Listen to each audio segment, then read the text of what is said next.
Mama, close that.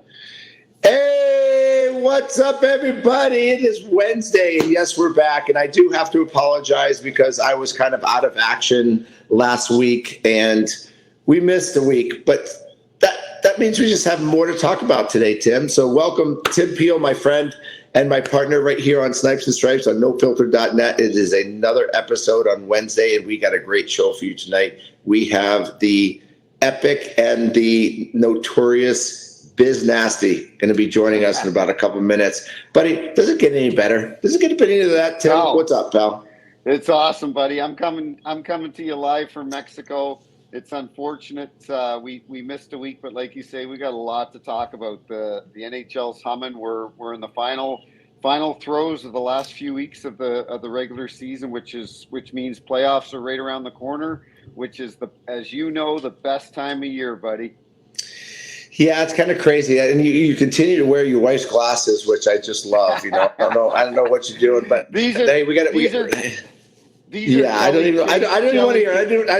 I don't even want to hear it. It's embarrassing, and I'll just deal with it. But it's all right. But thanks to Whiskey in the Wild, my chocolate whiskey, my chocolate orange whiskey, as a sponsor for today, and Believe is fantastic, and there's no question that Bet Online, who is one of our favorite sponsors. Bet Online, the tournament is here. Bet Online is your bracket headquarters for this season with the best bracket contests out there, the odds, lines, and info on every game and every round right up until the national championships. You can access most of the up-to-the-minute wagering information anytime from your desktop or your mobile devices, and even track your brackets real-time all the way through the tournament. Head to Bet Online today to get on all of the action. Remember to use the promo code BLEAV, BLEAV, for your 50% welcome bonus on your first deposit. And remember, Bet Online, the game starts here and the game starts now. Tim, we got to say something about our good friend, Chris Simon. It is a absolute, just one of the biggest, saddest things that I've heard in a long time. Chris Simon committing suicide the other day. This is something that has become too rampant in the National Hockey League over the last 10 years, and we lost another good person, man. Chris Simon was a good friend of mine, and you've known him for a long time. What's your thoughts on Chris? Yeah, it's very sad. You know, JR, 52 years old. Chris Simon, man, He was the ultimate warrior. He bled and fought for every team he played. I saw a tweet today by, Kevin Kaminsky, Killer Kaminsky, one of the toughest guys ever to play. Yeah. And it's breaking a lot of guys' hearts because Killer said Chris Simon was one of the best teammates he ever had. You know, we went through that stretch where we had Bugard, Rippin, Belak, kind of in a short period of time. And then, nothing's happened in the last couple of years. And then with Chris Simon today, it's very sad. And, well, we had Miller that happened. Hayes, we lost, unfortunately, not by the situation, but we lost Hayes. Jimmy Hayes. Yeah. Jimmy Hayes, yeah. We lost Chris. I've known Chris for a long time. I used to work out with him in LA. He was a beast. He was the strongest man, and he was one of the greatest guys ever. To think that this could even happen brings up a whole new question of how are we going to protect our friends, our people, our teammates that have been in the league, that have now found a way through life and are now struggling with other addictions, other problems, other issues that we need to help them with. Because Chris Simon was not, I don't think he was 100% sad in his life. I think he had hope. I've known Chris. I've known him for a long time. He was a big motorcycle driver. He loved people. He had kids. There's something that is interlying, and I don't know if there's an answer to how we can help these guys. Is CTE the problem? Is depression the problem? Is retiring and not being part of the team the problem? Is it financially the problem? Right. We need to help these guys, man. It's really a scary thing. Yeah, it is. You know what? CTE is obviously a real thing, but you touched on something right now that a lot of guys really haven't mentioned, and that is the financial aspect, JR. And I think that is a part of it for sure. You know, I don't know Chris Simon's financial position that he was in, but I think that definitely plays into it. I don't think we can blame it just on CTE. I saw Matthew Barnaby's tweet earlier. Here we go. Here we got the big Biz Nasty with us. You know, it's actually perfect timing. So everybody, want to welcome one of my good friends and one of the greatest people and all, I don't want to say all of television, but maybe all of internet. And it's the Biz. Listen, Biz. We're talking about obviously about the passing and the unfortunate incident with Chris Simon, and I really see what you think of, because you had a very similar role that Chris Simon had. You understand the issues that you have to deal with, the trauma that you have to deal with, the mentality you have to deal with. What are your thoughts right now after hearing of Chris Simon? Oh, I mean, it's obviously terrible, devastated. The hockey family lost an amazing person.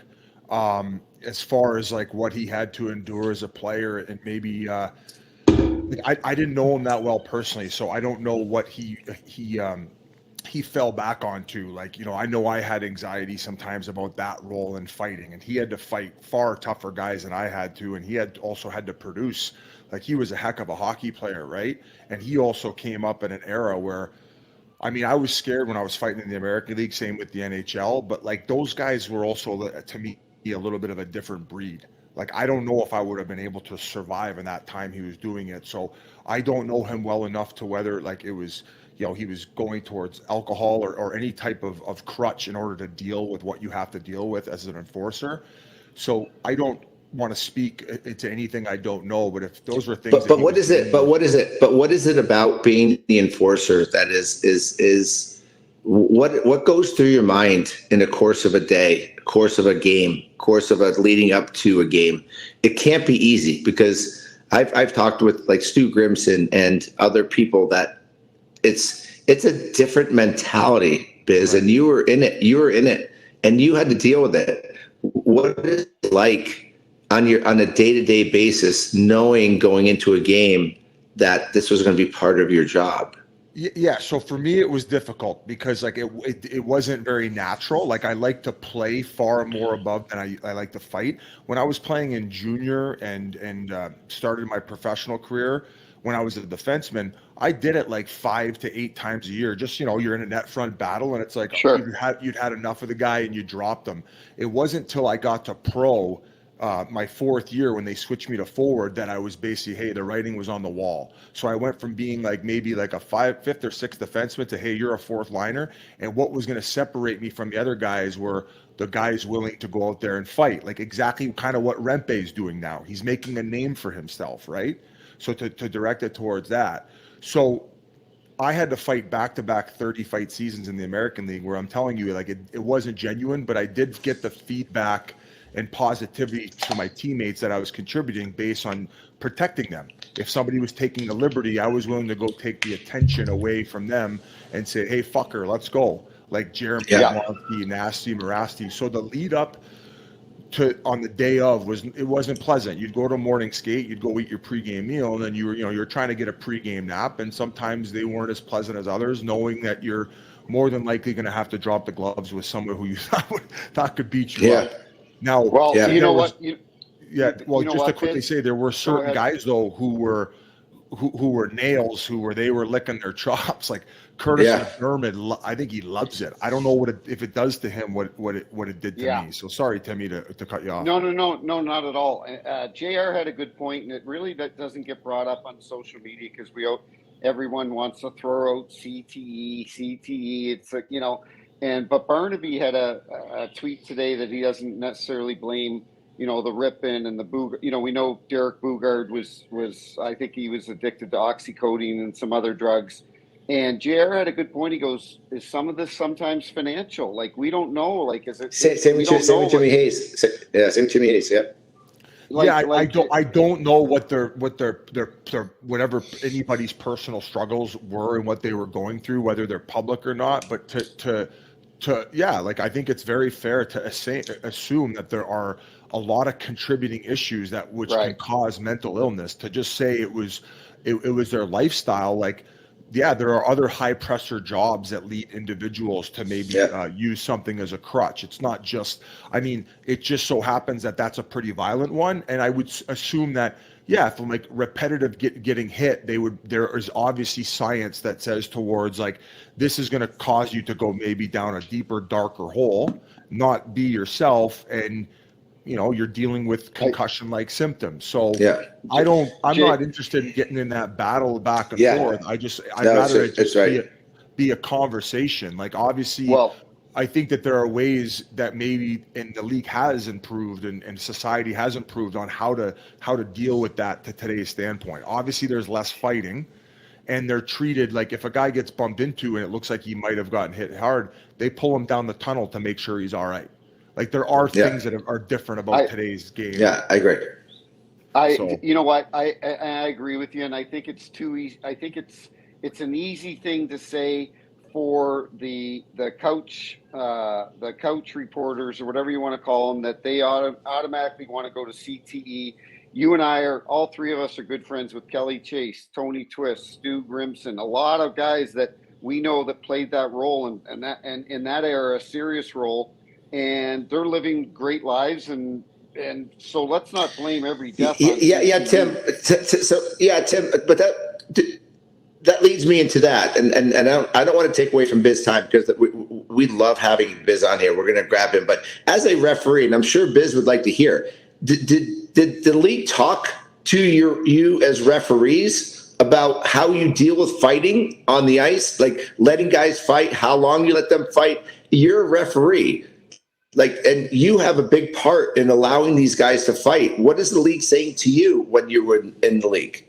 Really just in the last probably 10 years when we would get, an expert in to talk to us at training camp about concussions, that's kind of when we really became aware, hey, we got to protect these guys. But the linesmen, as Biz knows, you played that role.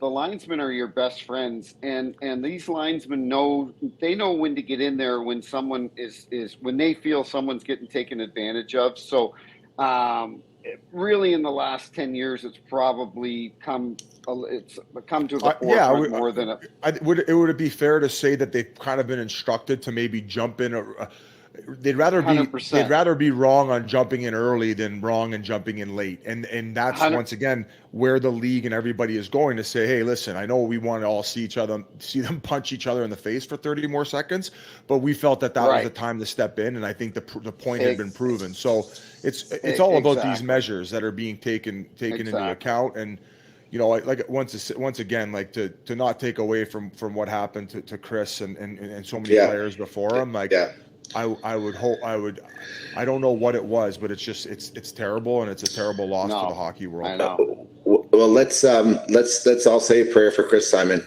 and let's hope that the people that are out there battling with the same issues get help.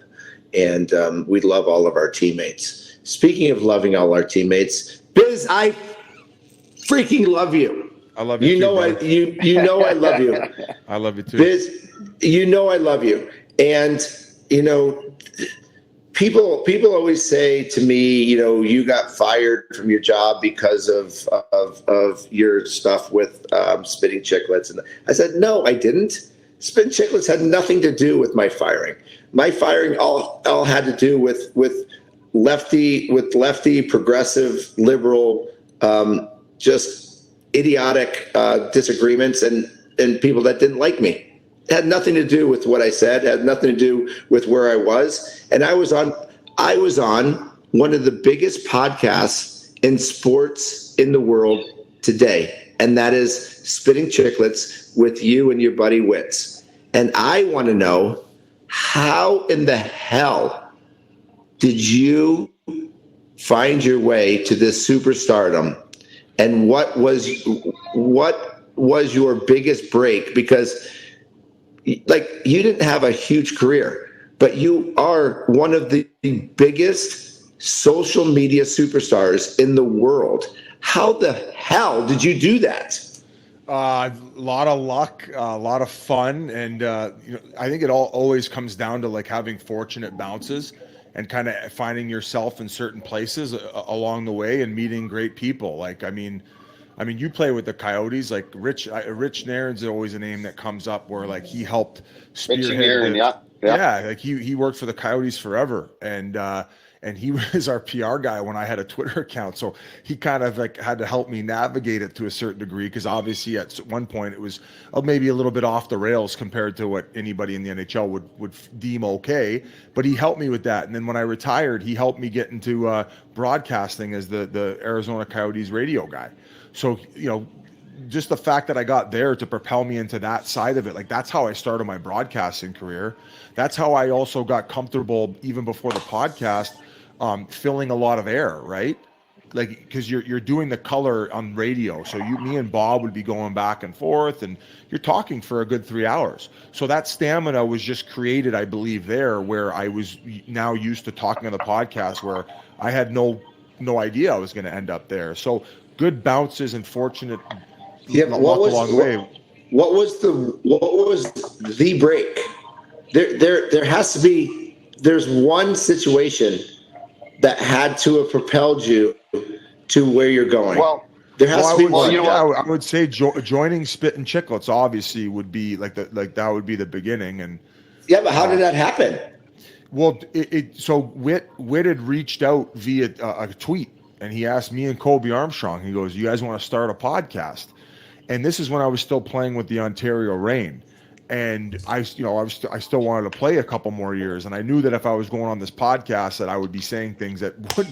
And also, I was with the Kings organization, and they told me to stay the F off of Twitter, and they gave me an opportunity to play. So I was like, I'm not gonna. Whoa! So the team told you to stay off of Twitter? Yeah, because I'd went from the Coyotes, who were very lenient about that, because I think that for a small market team, they kind of wanted, it was okay for them to have a personality and maybe thing that is attracting you other than on ice play. Like we got this kind of this off ice clown, so they were receptive to it. Where LA, they were going for Stanley Cups, and it was during the Dean Lombardi era, where he was like, "Yeah, we're okay having this guy because Mike Futa brought me in, but we just don't want the Twitter antics. We don't want that drama here." And that was, I respected that, and I got to go away for 3 years off of Twitter. Really, I wasn't tweeting much. I would go on and read it every now and then, and every so often, and pay attention to what was going on. But I kind of went dark. I went away, and I kind of tried to, see what everybody else was doing, and take as much information as possible to learn to what I wanted to do next. And one of the things is a lot of people were doing like content, like pushing their own stuff. So that when I retired finally, and I'll go back to the podcast because you talked about breaks and like, oh, what was the big break? It was like there were so many moments along the way. So my first summer after retiring, instead of taking the summer off and retiring, I filmed a film project with Pasha, my buddy, my right-hand man, who films the Sandbaggers and edits the Sandbaggers. He's awesome. Amazing man. Amazing. He's great. He's talented, right? And he was hungry. So we did this full summer excursion when I just had ACL surgery, setting up logistics, like paying cameramen and filming this silly project. But it taught me, a little bit about timing in front of the camera and how to be, and kind of having to do it guerrilla style. So you got to fucking go, man. Like you don't have a trailer. And you come out with your blind and go back to your trailer. You're fucking directing it. You're fucking moving, shaking. And on the back end, editing, clipping, like time. So I learned so much about the overall industry in that 3 months instead of sitting on my ass. And then that season is when I started with the Coyotes. And at the end of that season, finally, I feel that I'd had enough going on, and Barstool was willing to release that footage of all that stuff that we'd done, along with announce that I was on the podcast. And then that was kind of the step and introduction into the Barstool / Chicklets world. And then I don't know what they were averaging for listenership, maybe 50, maybe 75,000. And it's gotten, it's over half. Like, we get crazy amounts of downloads per pod. Well, crazy. Well, you know what, Biz? you were obviously one of the first guys, hockey players, to go on Twitter. And I remember with the ice bucket challenge, and that was another thing that There I was think one really, other thing. that really propelled you, because you were on the, I think you were Camelback or one of the mountains in Scottsdale, and you had a helicopter. People are going. It was in BC. No, he was in Boston. BC, He was up in he was up. Vancouver. Okay, Yeah, it was so a buddy of mine, Vancouver. Bradley Friesen, who Right. he has a chopper and he put all that together, and I just so happened to be the guy in front of it, and you know, most guys are taking a bucket by the pool, and here you have a helicopter taking it to a whole nother level, right? And that went crazy when you did that. Yeah, that one popped. That one, I think that guy had like 10, 11 million views on YouTube. So yeah, Bradley Friesen's a very talented guy out of BC, and he does tons of awesome stuff. He has a dog that he does like an Instagram for called Mr. Bentley. And I mean, sure, if people are listening, this is live, right? You guys do it live? Yeah. Yes, yeah. Okay. Yeah. We got guys. We got guys. Yeah, we got guys right now in our chat that are just asking questions, and I'll get to them soon. Yeah, no worries. And then so he like, if you go follow him and they go on these crazy adventures. He's got a chopper. He just kind of goes, and he's helped out people when there were like floods going on in like northern BC, where he's helping out with his chopper. So he I think him and his brother and family made some good dough off of like a patent off of like the hand dryers or the paper towel dispensers. So he's smart with his dough, and he chills, and he just goes up in his chopper and he has a good time. And I collab with him there. And I don't want to forget to mention though, on what was the big break? Also, just finding myself with R.A., Grinnell, Witt, and our team, right? Like everybody's got different personalities, and it just works, and everybody brings what they bring. Let me ask, that's one thing, Biz. But listen. What is it about you that you can say whatever the frick you want, and it doesn't matter? Yeah. So I've slowly hold on. Yeah, that's fair. Hold on. I got canceled and fired for something very small, and some of the things that you say, by the way, I love and I laugh, and it's great. You get a pass for anything that you want to say. You get a pass from the NHL. You get a pass from Bettman. You get a pass from the Arizona Coyotes. Oh, I don't think they obviously don't. And I love it. No, they don't enjoy no, I it. love it. No, by the way, I love it. And by the way, thank you for doing that. Hold on, Tim. Thank you for doing it, because this is what we need. Because they do it for certain people, but they don't do it for others. Well, yeah, your situation. But do you get any backlash from the league or from anybody? So obviously there's situations where I say something that maybe they deem, and I go in and I apologize, and like they don't make me. It hasn't gotten to the point. Well, luckily, I don't want to say anything that's going to upset them to where they're like, hey, we basically you have to do a public apology or we're going to fire you. I also it was a little bit different. Like, and listen, the thing that happened with you on our podcast sucked. And we also, after the podcast, so everybody knows, we asked you, hey, do you want anything taken out? And now, do I blame you for saying what you said? I always said, like, oh, I'm assuming since you'd been on a vacation, it was something you would have probably made a joke about on vacation, where your employer at NBC kind of deemed it where, I don't know what personal stuff you guys had going, where they deemed it like, hey, that's it, we're done. Or you had the opportunity to apologize for it, where you're like, I'm not apologizing for that. Now, I've kind of I've never been put in that situation where they're asking me to do that. But I also came from a place where I'm like, listen, like if I'm just staying over here at Chicklets, my life is Gucci. I don't give a fuck. Yeah. If you want to take all that from me, like I don't. And that is not to not be grateful for the opportunity. I love working with TNT and everything they're about, and the people there. They're fucking incredible, and they're also a little bit more lenient as to the stuff you're talking about. But I kind of just always been that when Brant Myers, when I first when I was playing in my last years, when I was not fucking worried about Twitter and I was asking a lot of questions and trying to figure shit out. He explained to me like what an LLC was and how you could have your own business. So when I started my career with the Coyotes, I made one stipulation, because that was going to be my first employer out of hockey. You hire Pressbox Entertainment, my LLC. That's it. You're not hire. You don't own me. You can hire my business. So that's how I always approached it, where it's kind of like, and listen, I'm not saying he's the best role model. It seems like Floyd Money Mayweather, like he was always talking about, like, make sure you got control of your shit. Right. So if Barstool wants to deal with me, they deal with Press Box. If TNT wants to deal with me, they deal with Press Box. So if TNT doesn't want to deal with Press Box anymore, it's okay. I got, and then also my time and energy that's going into whatever's taken from me, I'll just direct it towards something else, whether it's fucking personal fitness, whether it's, do I want to start doing more real estate stuff? I don't know. So yeah, but how busy are you? How busy are you? So to go back to your question is like, how do I get away with it? It's kind of like, it's how I've always operated. I've always just like, I'm at a place now where if everything was taken to me, I'd say, okay, see you fucking later. I'll go live the rest of my life. And, and that's it. Yeah.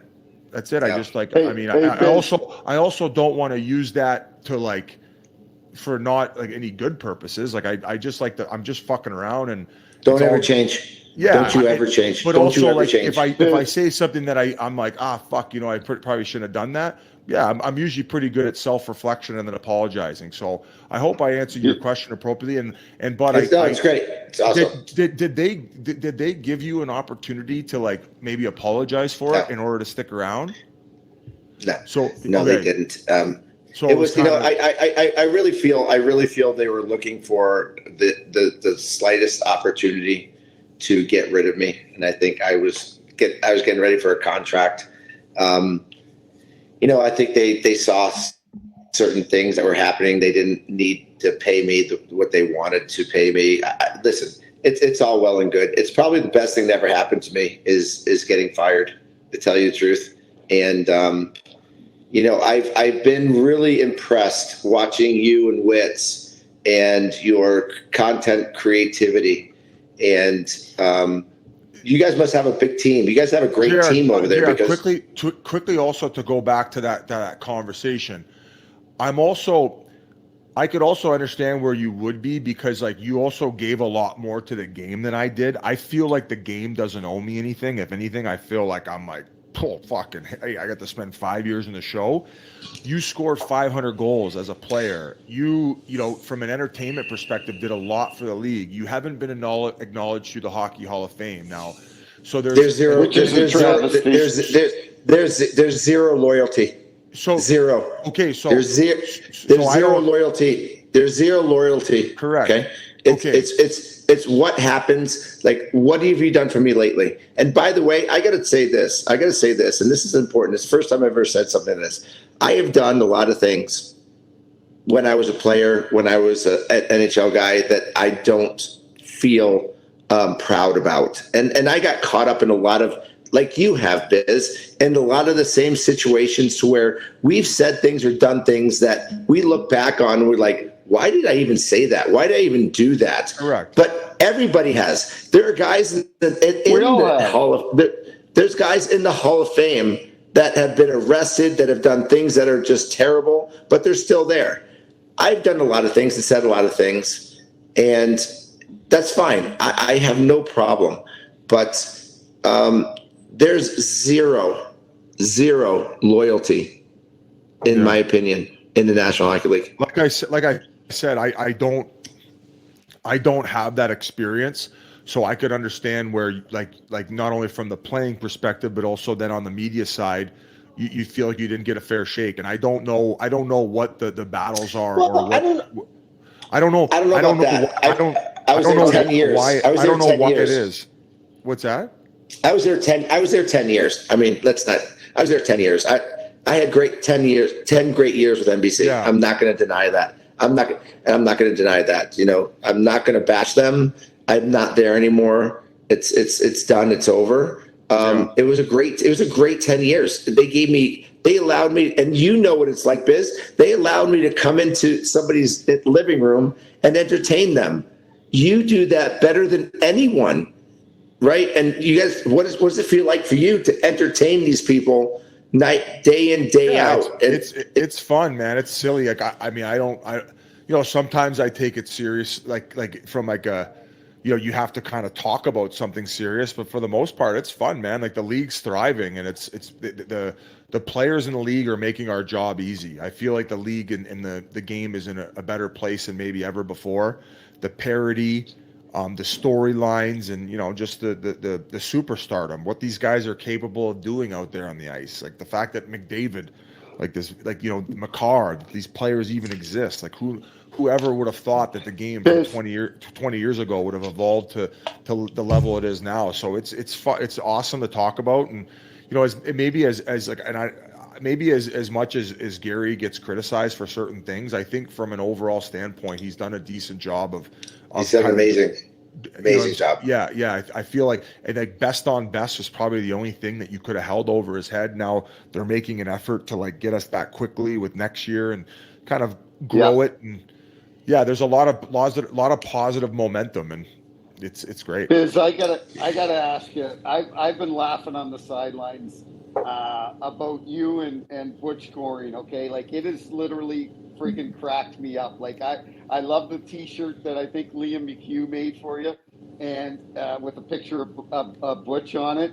And have you guys have you guys contacted each other? Like, because you gave it to him. You were talking about him wearing diapers, and it was funny shit. Man. We're just fucking around. It was funny shit. I think that he's pissed. I think that he's pissed. I think he would probably sucker me if he saw me. So I got to be careful. Did I see the other day that he wanted to go on TNT with you? Oh, I would fucking love that. Would that be hilarious? Oh, that would be so good for one of them. Now, I don't know him, but I would imagine he's like, I mean, were you watching him growing up? Do you remember watching him play? Yeah. And Timmy, you guys. He had the ugliest helmet. He had the ugliest helmet in the National Hockey League. Was he like a savage to play against? I mean, he won a Conn Smythe. No, he was one of those guys. He was gritty, right? He was gritty. He was a great defensive forward. He was in your face all the time. He was one of those guys that was a pain in the ass to play against. And by the way, how did he win a Conn Smythe? Did he just go on a crazy run offensively? Yeah, well, I mean, his team won 4 Stanley Cups. Well, I know, but there's 4 opportunities, about right? The likes of guys like Kucherov and like who wins Conn Smythes? Like, well, listen, he was a dominant player back when he played, and that's his personality, is to be aggressive, right? And he's being aggressive with you, and he's very proud of his team, and he is. So is he right now? Are the New York Islanders? Because he's trying to defend the New York Islanders. Are the New York Islanders worthy of being defended right now? Because I don't think they are. I don't think they're playing the type of hockey that they could be defended right now after they had a huge coaching change, because they haven't gotten much better since that coaching change. Yeah. Your thought? So I think that it would be a scary team to meet in the first round. The reason I say that is because when they're playing 5-on-5 this season, their record's not terrible. Right. I think they had 15 or 16 losses in overtime or shootout. So they're not a good 3-on-3 team. They're not a good shootout team. That's not how they're built, right? So I give them a little bit more leniency. Now, they were playing a lot better even from like a shot and generating perspective since Patty Waugh took over. Like he made structural changes. But lately, they've been kind of fucking the dog.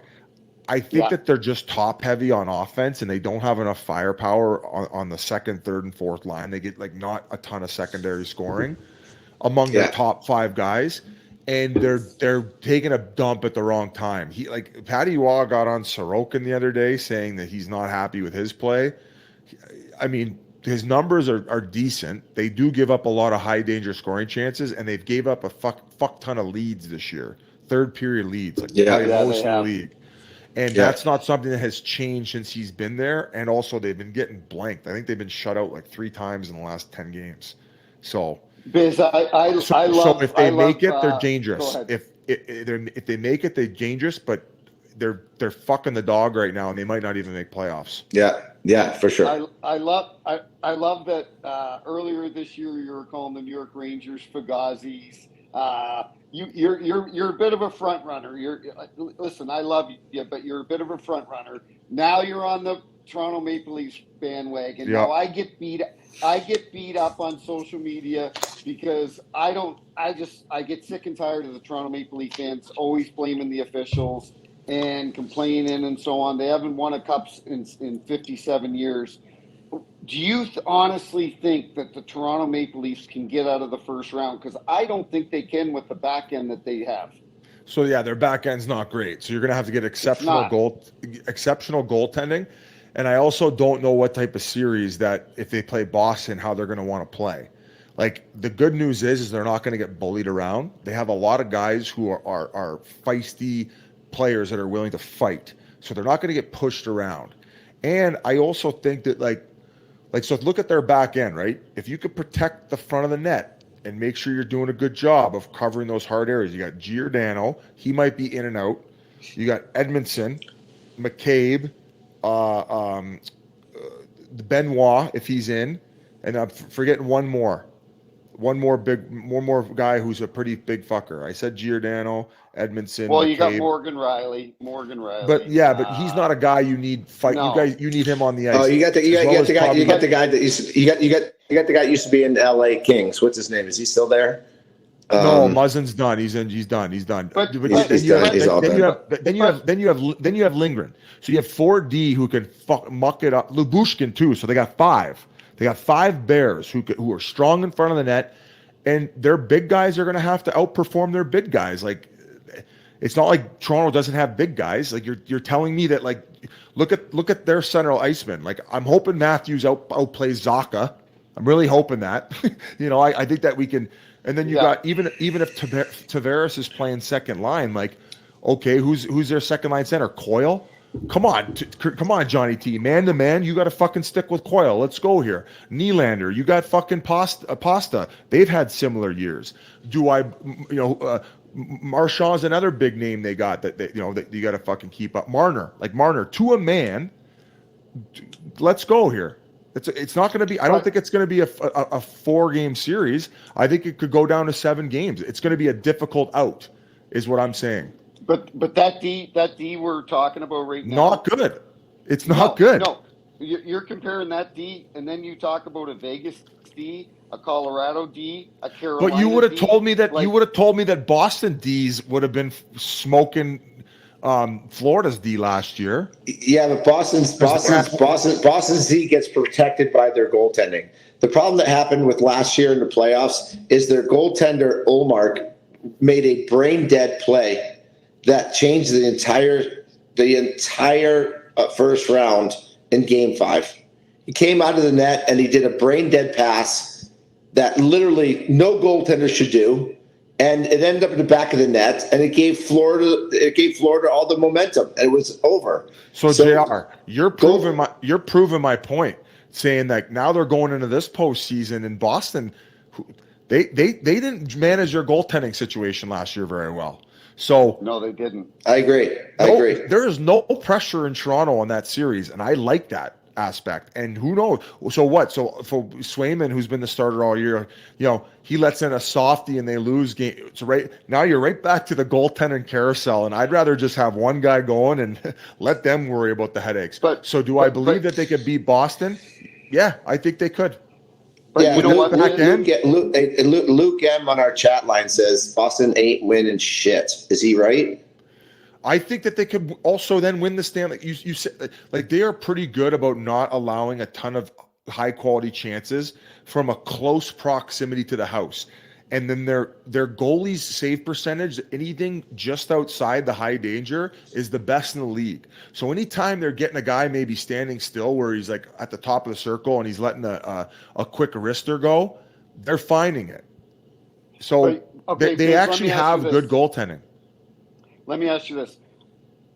In the playoffs, guys, when the playoffs start, especially in the first round, guys that haven't thrown a check all year are throwing checks, right?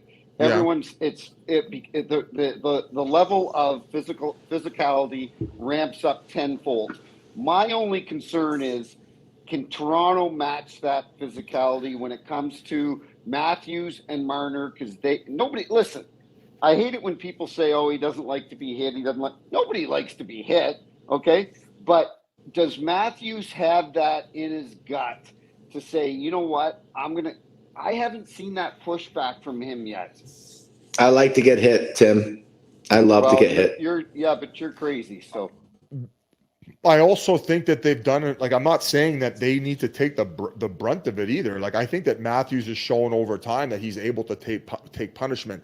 I don't think his game is giving it. He's more focused on just getting the puck and getting goals, which he's been very successful at. Has he showed up to probably the demand in which Leafs fans are expecting based on what he's making? No, I would say that last year Nylander had a heck of a playoff.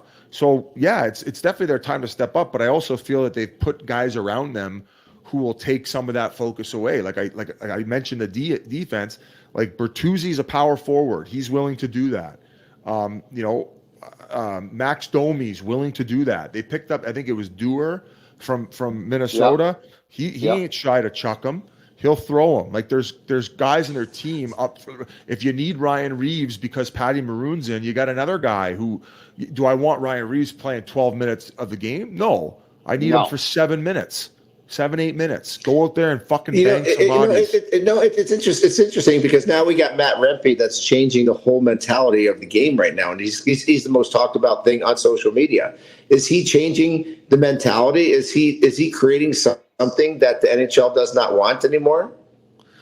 No, I think that. I would say that there's always like a pendulum from like a social standard of, and there was a time where that was the concussions and everything. It's always going to be an inflammatory topic, but it's also like what separates our game, and it's happening less, and they're going about it the right way. So if the heavyweight division has been revived, where it's happening like 20% more because that's just where the league's gone, and that's where teams are seeing a need, and it's also a copycat league. Like you look at what happened to New Jersey. But is there space in the game for it? I absolutely think, especially if these guys can play. Like people are saying, like, oh, Rempe can't play. It's like, well, he's a young player who just came up. I understand he's playing 4 to 5 minutes. Listen, he clipped the guy and he got suspended and he deserved it. And there might be one other one where you say, that was a borderline. But when he hit Bastian, I was okay with that. And he's the type of guy like Jordan Tutu was back in the day, where when he gets on the forecheck, he can cause damage. Well, within the rules of the game, that's legal. If you don't want that fucking puck, then leave it for Rempe. Let him get there first if you don't want to get hit. So So to going back is like, I don't necessarily think they want it out of the game. I think that at a time where there was a lot of questions around it and it was an inflammatory topic, there was a decline of it. And now, I mean, here's another thing. We're also in the entertainment business, and UFC, and I'm not saying that you need to go full UFC and how barbaric that is, but it is thriving right now because people, when they watch hockey, they do want to see a little bit of violence. And they also want to see emotion. It's the same reason why I want to watch the Florida Panthers play every night. And I maybe don't really care to watch other teams play. That's what I want. That's how I want it. Like if it's not what's being given to me, no worries. But if it's available, fuck yeah, I'm drinking it. What about you guys? Like, do you guys like watching the Panthers? 100%. I do. Actually, that was on my list of questions to ask you. Actually, was do you think Florida's the leader in the East? Do you think they're the team favored to come out of the East? Yeah, I would say like but once again, I would have said that about Boston last year, and that's what makes our league special. But I would definitely say front healthy. Their power play is incredible. Like the way that they work and operate, they are fucking mean.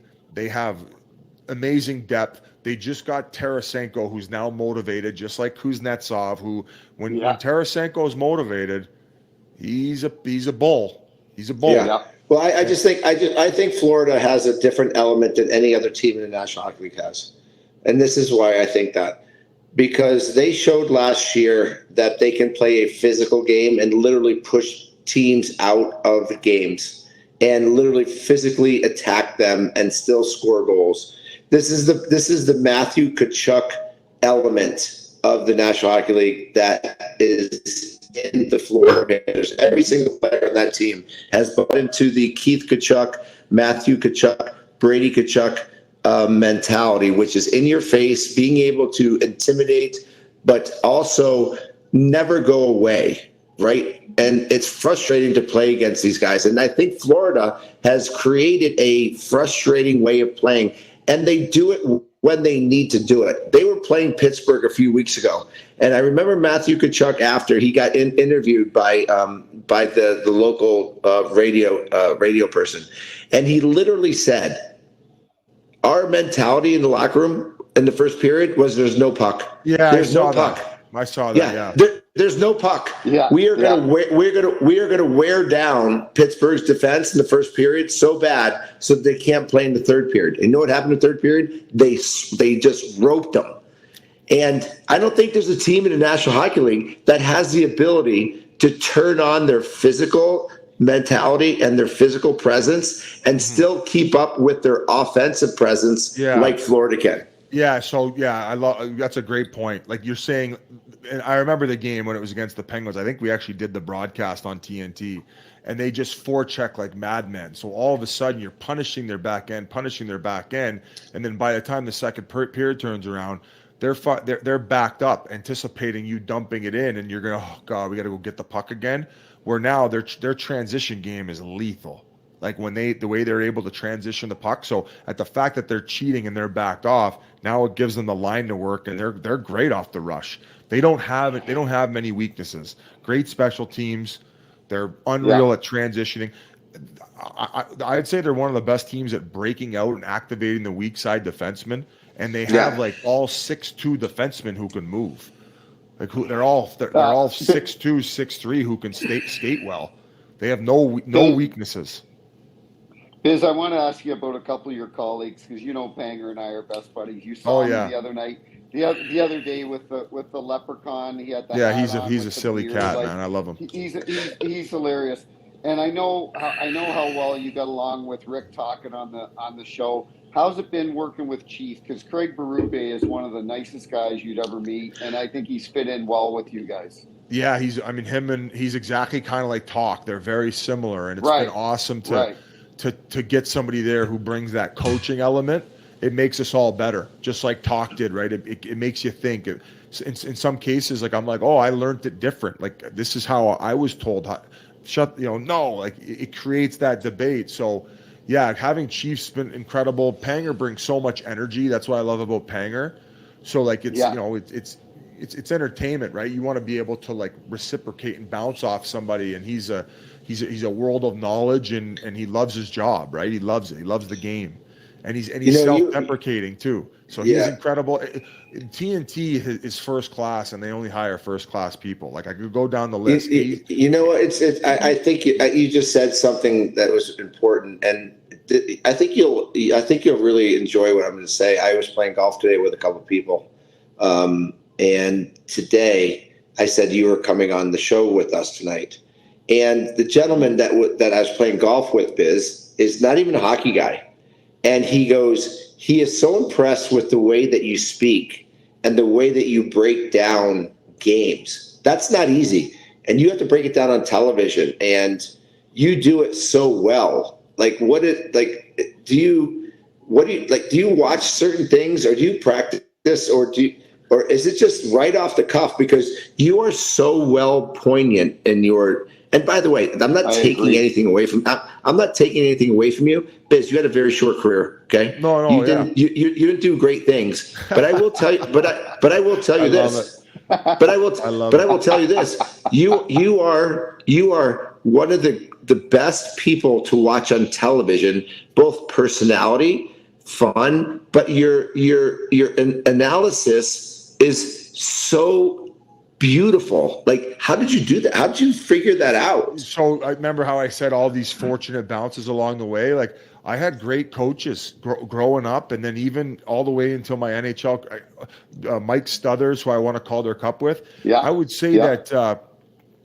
Definitely him. Definitely a few before him, and the Pittsburgh organization always did a great job of hiring intelligent coaches. And then also Dave Tippett. Like when I wasn't playing a lot, I was sitting, whether I was in the lineup, I was sitting in the middle of the bench. Yeah. So I was absorbing a lot. When he would describe, and with Tippett, it wasn't a lot of skill, it was a lot of systems. We didn't really have the budget. He had to squeeze, squeeze a beaver so tight that, or what's the saying? You squeeze a nickel so tight the beaver will shit. But no. You squeeze the nickel so tight the buffalo farts. Yeah, the buffalo fart. There you go. All right. So he was good at like getting teams to work together and structure and understanding that element of the game and why you were doing such things like back pressure, cutting the ice in half. Like I feel like if most guys were understood why you're doing it, they could adapt and want to do it and see where it would make you successful and show you where if it breaks down that it won't. So I always just did a good job of absorbing that because I had good coaches and I had to learn and be good at that because I wasn't good enough in the skill department where I might as well known where the fuck I was going out there. Weak side forward, head on a swivel, make sure if your guy dropped, how you little shit. You know what's really cool? I just came up with this question. It's crazy. If I gave you the opportunity right now to go back to the National Hockey League and be a second line, just great, like very consistent, good player, right? Makes good money, or be the superstar that you are on social media and just everything. Would I trade it? No. What would you pick? I'm okay with the way I'm okay with how it all went, but I definitely if I could go back, I would have boozed less and I would have been more focused. No, just right now. You have a choice. You're gonna go into your social media superstardom, or you're gonna go back to the National Hockey League and play second line and battle on the ice every day. For how long? How long is my second line career? No, there's no length. I'm good. I got to experience it. That's another thing too. Is I maybe some more now because as you evolve and you grow and you get opportunities like TNT, you're kind of more in the limelight. Where when I was a fourth liner, I wasn't really I don't know the pressures.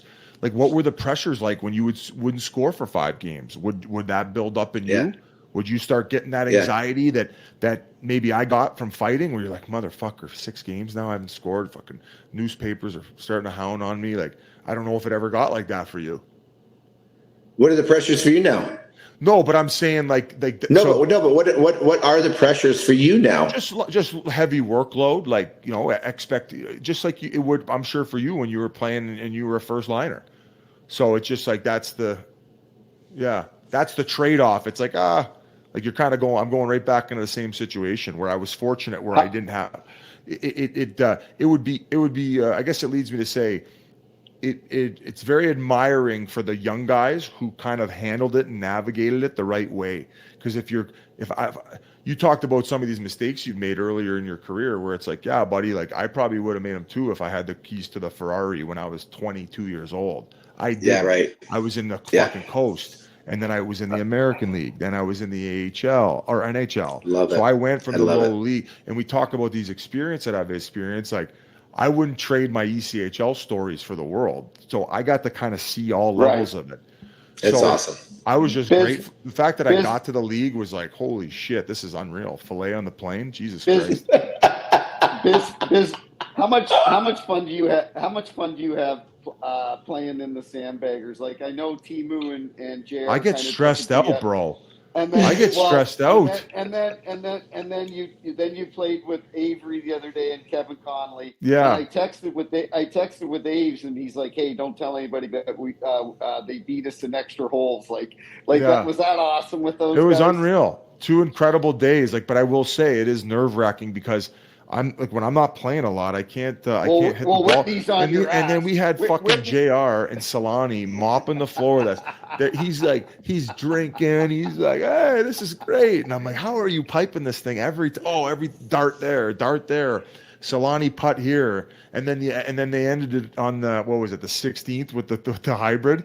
Yeah, the hybrid shot. I think you parred or birdied with the hybrid. No, I birdied. I made birdie.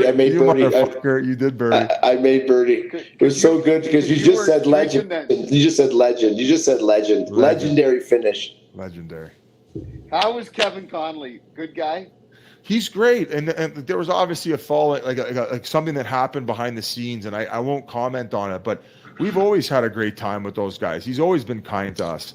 And I'm sure it'll resolve itself, and that's all I'll say about it. But those guys are great, and they took a whole day of their time to come out. And it sucks what happened. Hey, Biz, real quick, okay? Because this is the last thing. We only got 2 minutes left.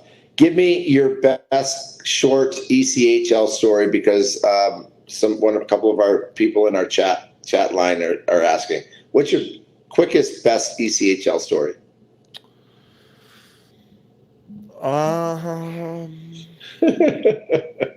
That put you on the spot.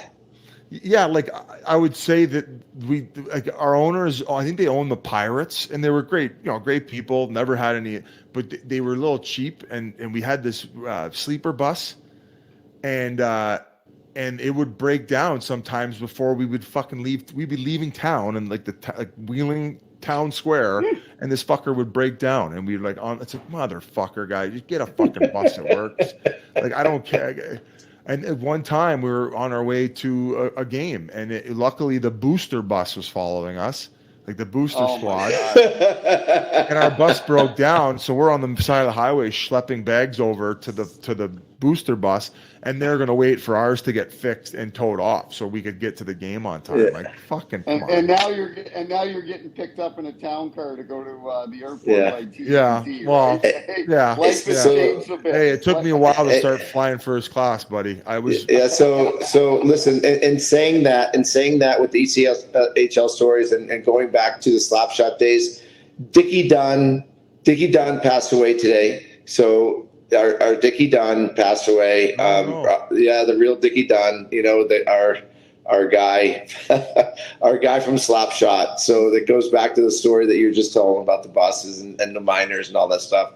So God rest Dickie Dunn too. And then listen, Biz, I want to thank you so much for coming on with us. You truly are one of my favorite people in the world. And thank you for just being you, because we need more people like you. Keep doing a bang up job with TNT, and we need more people like you to listen to and watch. And you're a breath of fresh air, bro. I love you guys. Thank you for everything. Thanks for having me on. Tell your fans I said thank you. Keep doing your thing, and let's make it a yearly thing. I'd love to come back on. Yeah, get me on Spittin' Chicklets so I can just. You're never coming back on the fucking Sandbagger, you asshole. Peeler, you got an invite, but don't bring this asshole. That was a drubbing of masterful proportions. I love you, Biz. I love you, Tim. That is Snipes and Stripes for another week edition on right here on. I think one of the best places in the world, Tim. It's the best place in the world. This is, we have a great podcast right here on our network, and we enjoy our fans. I can see everybody in the chat line. I wish they can get all of the things in on us, but Biz is he's a fantastic guy, and we need more people like him that are going to speak the truth and give so much good entertainment with him. Yeah, no, I agree, and I'm sorry to the guys that tuned in tonight, but we wanted to let Biz talk. He's a busy man, and for him to take time out of his busy schedule to join us, JR, was awesome. I love you. You and I have been busy. I'm in Mexico. I don't even know where you are. You were all over the place the last few weeks, so. Yeah, we'll get it back on track. So, yeah, we are.